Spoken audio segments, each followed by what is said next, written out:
Arsenal warned they can't replicate Le Rams' project despite Kroenke admission. Stan Kroenke's name has sparked bitterness and backlash among Arsenal fans for some time. Therefore, it is little surprise that the sight of the Missouri-born billionaire proudly holding aloft the Vince Lombardi trophy after the Los Angeles Rams Super Bowl win triggered some envious reactions from members of the Gunners faithful. For Kroenke, the trophy marked the ultimate reward for years of hard work and investment.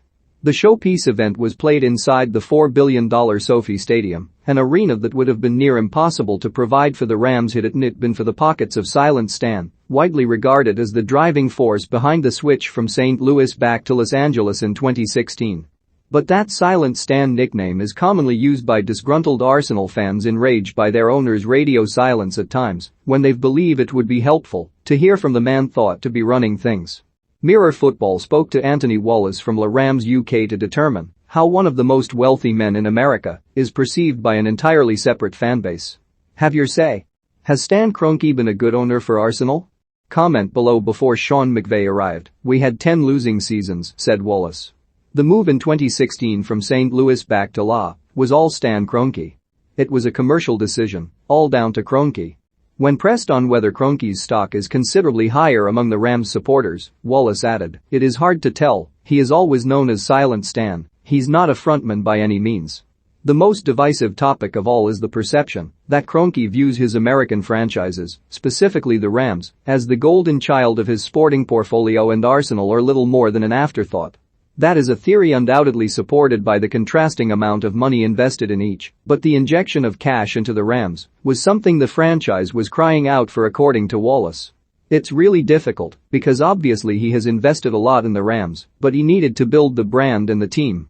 It's Hollywood, it's Los Angeles, the second biggest media market in the US, they need a winning team to be able to get the fans and the sponsors on board and sell out SoFi. You generate revenue by being successful. If you have a successful team, it's easy to generate revenue. But Kroenke is a businessman and he'll want a return. We can see that with the Rams, the revenue is so far in now, the naming rights, the number of fans coming through, hosting Super Bowls and the area coming together around it. Arsenal can't replicate that whole project. In terms of on-field recruitment, there is one glaringly similar decision made by Kroenke Sports Entertainment, linking both the Rams and Arsenal. The Gunners are spearheaded by the youngest manager in the Premier League in Mikel Arteta, while Sean McVay became the youngest manager to win the Super Bowl last Sunday.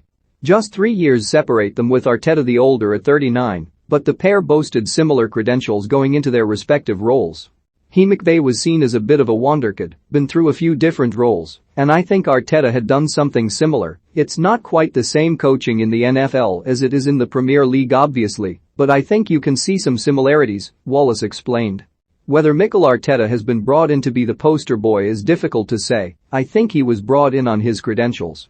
Sean McVay wasn't a head coach either, so in that respect there are some similarities. McVay arguably has the advantage of being further up Kroenke's list of priorities, as Le Rams UK representative Wallace alluded to. I think his Kroenke focus has been on the Los Angeles Rams and making them a success. 5 years under Sean McVay since we came back to Los Angeles, we've won our division 3 times out of 5 and been successful in the playoffs, went to one Super Bowl and lost it, we've just been to another one and won it. I think Kroenke can and does build successful sporting franchises, it's not just something he likes to play with. More recently, Stan's son Josh has been seen taking a more active role in the running of Arsenal and is a slightly more popular presence at the club than his father. His comments surrounding the passion of Gunners fans and the wider European football community are likely to have only enhanced his reputation at the Emirates.